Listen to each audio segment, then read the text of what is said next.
ஒரு மாநகரம், ஒரு ஒரு கார்ப்பரேஷன், அதனுடைய மெயின் அஜெண்டா வந்து அந்த மாநகரத்தை சுத்தம் செய்வது, இன்டர்னல் ரோட்ஸ் பில் கட்டுவது.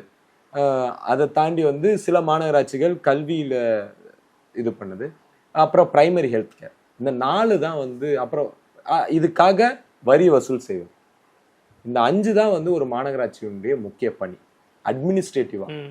ஆனால் நீங்க இப்போ தூய்மை பணியை தனியாருக்கு கொடுக்க போறீங்க, இன்னும் கொஞ்ச நாள்ல கல்வியையும் கொடுத்துடுவீங்க. ஏன்னா ஆல்ரெடி வந்து ட்ரஸ்ட் பார்ட்டிசிபேஷன் ஒன்று வந்துருச்சு.